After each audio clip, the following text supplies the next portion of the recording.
Assalamualaikum warahmatullahi wabarakatuh. Waalaikumsalam warahmatullahi wabarakatuh. Alhamdulillah. Alhamdulillahilladzi arsala rasulahu bil huda wa dinil haq liyudhhirahu 'ala ad-dini kullihi wa kafaa billahi shahida. Asyhadu an la ilaha illallah wa asyhadu anna Muhammadan abduhu wa rasuluh. Raditu billahi rabba wa bil islam dinan wa bi Muhammadin nabiyyan wa rasulah. Pertama, mari kita panjatkan puji syukur atas kehadirat Allah Subhanahu wa taala yang senantiasa memberikan kita begitu banyak nikmatnya sehingga tidak dapat kita hitung. Walaupun kita jadikan ranting-ranting sebagai penanya dan tintanya adalah laut, dan itu tidak mampu menandingi nikmat yang diberikan oleh Allah Subhanahu wa taala. Yang kedua, tak lupa kita sampaikan salawat kepada Nabiullah Rasul Muhammad sallallahu alaihi wasallam, yang dimana berkat beliau sehingga kita mengenal Islam secara kafah sampai pagi menjelang siang ini. Yang pertama, saya ucapkan terima kasih kepada Garda Merdeka yang memiliki inisiatif dalam hal mengadakan kegiatan ngopi pintar pada kesempatan ini. Kemudian tak lupa saya sampaikan kepada narasumber yang pertama dari Arif Rahman, Ketua PD kami Mataram, yang kedua dari Marga Harun, alumni hukum UII Yogyakarta, dan yang terakhir dari Adinda Ardiansa, mantan Presma Universitas Muhammadiyah Mataram tahun 2017. Kemudian tak lupa saya sampaikan hormat saya kepada seluruh peserta ngobrol pintar pada kesempatan ini. Semoga kita bisa membuka wacana, bisa membuka kerangka berpikir dalam hal kita berdiskusi tentang peran pemuda dalam merawat demokrasi. Dan pada kesempatan ini saya diberikan topik bicara tentang demokrasi, pendidikan, kesehatan, dan etika lingkungan. Yang pertama saya ingin menyampaikan bahwa dulu kita melihat bagaimana peran pemuda dalam hal bagaimana mengembalikan roh ataupun kesempatan bagi masyarakat luas, terutama bagi pemuda itu sendiri, yang dimana pada reformasi 98 itu meruntuhkan rezim orde baru Soeharto, yang dimana ingin meminta kebebasan, ingin meminta partisipasi dalam hal baik menyampaikan pendapat di muka umum, dalam hal bagaimana menyampaikan ide dan gagasan yang cemerlang di publik dan lain sebagainya. Dan kesempatan ini pun kita diberikan ruang dalam berpolitik, terutama kita yang ada di Dompu ini sedang melaksanakan ataupun dalam menghadapi kontestasi pilkada. Dan ini adalah manifestasi dari demokrasi itu sendiri, memberikan ruang dan kebebasan bagi siapapun untuk memilih sesuai dengan hak pilihnya tanpa ada intimidasi dan lain sebagainya. Dan perlu dipahami, dalam demokrasi itu ada dua. Yang pertama adalah, pada kesempatan ini saya tidak membuat PPT ataupun slide karena memang keadaan dan kondisi, tapi saya akan mencoba memaparkan, semoga audiens bisa memahami apa yang saya sampaikan. Yang pertama, demokrasi ini pada hakikatnya untuk menghindari yang namanya diskriminasi. Diskriminasi yang dimaksud di sini adalah jangan sampai ada pembatasan hak, jangan sampai ada pengecualian dan sebagainya dalam memberikan hak, terutama dalam pemilu.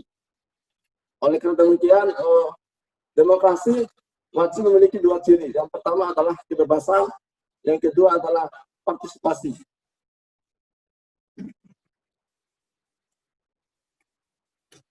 Nah, Dalam kebebasan ini perlu ada etika ataupun moral yang perlu diperhatikan, yang dimana kita semua harus pahami. Jangan sampai kita kebablasan memahami tentang kebebasan itu.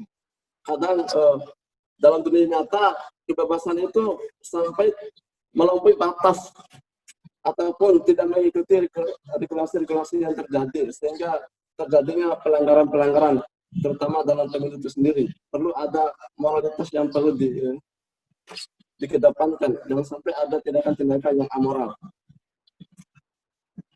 Di lain sisi ada namanya partisipasi. Partisipasi itu adalah memberikan ruang gerak kepada kita semua dalam hal berpartisipasi dalam baik demokrasi, diskusi, seminar, maupun pemilu itu sendiri.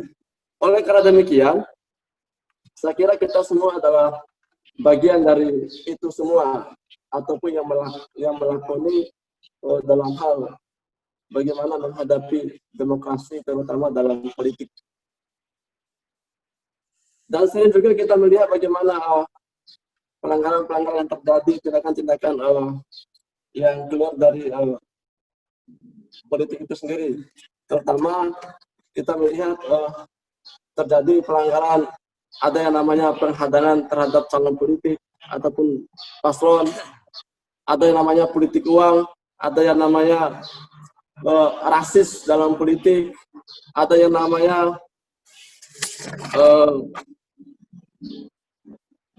mutasi yang tanpa dasar, artinya mutasi PNS dan sebagainya. Ada yang namanya pelanggaran-pelanggaran yang dilakukan oleh APU itu sendiri, yang dimana mereka mendukung para calon ataupun paslon. Dan hal itu disampaikan oleh tokoh kita, Mahfud MD, yang dimana itu adalah kebiasaan ataupun sering terjadi di politik kita saat ini. Oleh karena demikian, perlu kita sadari bersama bahwa tindakan itu adalah membuat rugi kita sendiri sebagai masyarakat. Dan dimana kita sebagai masyarakat perlu menyadari bersama bahwa politik ini adalah untuk menciptakan kehidupan masyarakat yang baik, agar kiranya kita mendapatkan hasil yang dimana para kandidat ataupun orang-orang yang kita amanah, orang-orang yang kita amanahkan baik di legislatif ataupun di pemerintahan bisa menjalankan roda itu dengan baik, bisa melaksanakan pemerintahannya dengan baik.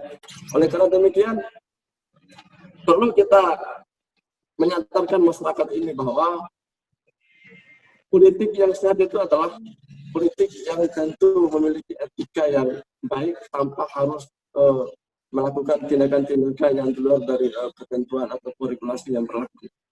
Seperti contohnya kita sering melihat akhir-akhir ini di Dompu ini sering lapor-melapor karena ada penghinaan baik secara personal maupun secara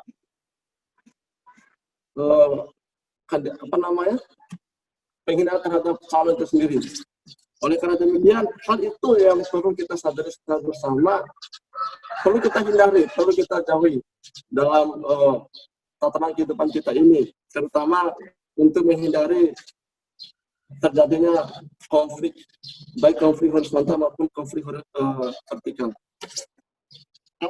Kemudian dari itu bahwa kita sering melihat ada yang namanya diskriminatif yang terjadi di kalangan ataupun saat ini di Indonesia, terutama di daerah Dompu ini, yang dimana kita melihat di daerah Dompu ini pendidikan itu seolah-olah menjadi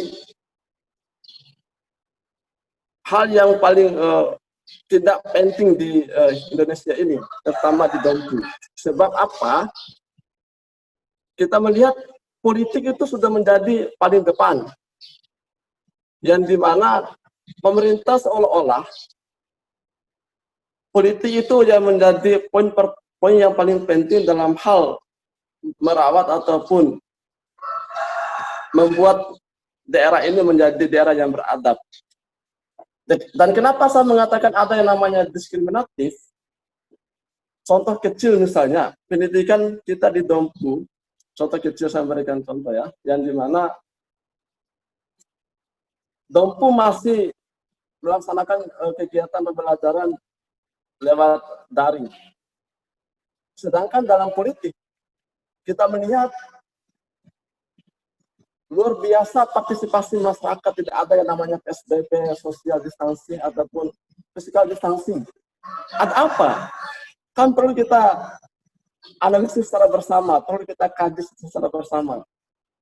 Kenapa pendidikan tidak bisa seperti itu? Walaupun kita melihat di lapangan bahwa ya ada pembatasan setiap pada saat kampanye kan ada pembatasan 50 orang yang diberikan ruang untuk bisa mengikuti kampanye. Tapi kita melihat realitasnya di lapangan itu bahwa tidak ada yang namanya social distancing, jaga jarak itu. Tapi kemudian kenapa di pendidikan bisa terjadi ada yang namanya tidak diberikan ruang? Artinya bahwa bisa sekolah tatap muka tapi dilaksanakan dengan jaga jarak ataupun social distancing, ataupun yang lebih simpelnya adalah physical distancing, jarak antara teman dengan teman. Hal itu saya menilai bahwa ini yang tidak seriusnya pemerintah dalam hal bagaimana pendidikan ini perlu diperhatikan dengan serius. Agar kiranya pendidikan ini bisa dirasakan dengan baik. Sebab kita melihat terjadi banyak persoalan pada saat COVID-19 ini dalam dunia pendidikan. Yang dimana siswa malas belajar karena apa? Kuota tidak ada, tidak punya HP, jaringan yang tidak maksimal, sehingga membuat proses pembelajaran itu kurang maksimal. Itu terjadi. Kita bicara di kota-kota besar, misalnya di Bandung. Bandung salah satu kota yang sudah terpenuhi fasilitasnya. Masih terjadi pelanggaran. Itu bisa kita baca di media-media sosial. Di lain sisi, ada hal yang sangat kita prihatinkan, yang dimana kita baca di media sosial bahwa salah satu orang tua maling handphone untuk kebutuhan anaknya dalam hal demi terpenuhinya pendidikan itu sendiri. Nah, itu kan menjadi problem yang dimana karena pembelajaran jarak jauh ataupun daring itu menjadi salah satu hal yang perlu diperhatikan oleh pemerintah. Bahwa tidak hanya menyuruh siswa untuk belajar di rumah lewat daring, akan tetapi perlu pemerintah untuk menegaskan ataupun bagaimana untuk memberikan fasilitas yang memadai. Walaupun kita hari ini sudah mendengarkan penyampaian dari Nadiem Makarim bahwa sudah diberikan anggaran lewat dana BOS dan lain sebagainya.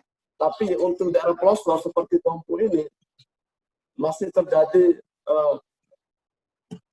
penyimpangan. Masih terjadi penyimpangan. Banyak siswa yang belum bisa melaksanakan pembelajaran lewat daring. Itu kan menjadi problem. Itu menjadi masalah. Nah, begitulah saya mengkorelasikan dengan demokrasi itu. Demokrasi itu tidak ada pembatasan yang lebih tegas. Sedangkan sekolah itu tegas dalam hal melakukan pembatasan demi menghindari COVID-19 itu. Nah, sebaliknya ada korelasinya dengan kesehatan kita juga. Di Dompu ini, saya membaca berita bahwa yang paling banyak kena COVID-19 itu adalah dari tenaga kesehatan dan juga pemerintah. Saya tidak tahu ini apakah ada konspirasi atau bagaimana, tapi yang jelas kita perlu untuk menyoroti bahwa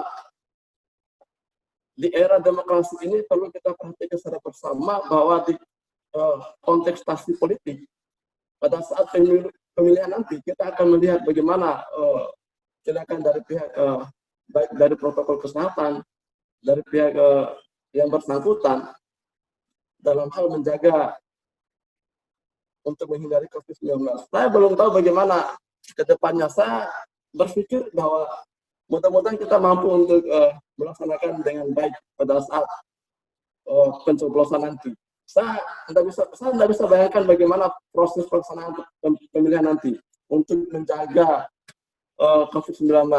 Tentu Ya kita mengharapkan sama-sama semoga ke depan ini COVID mulai turun.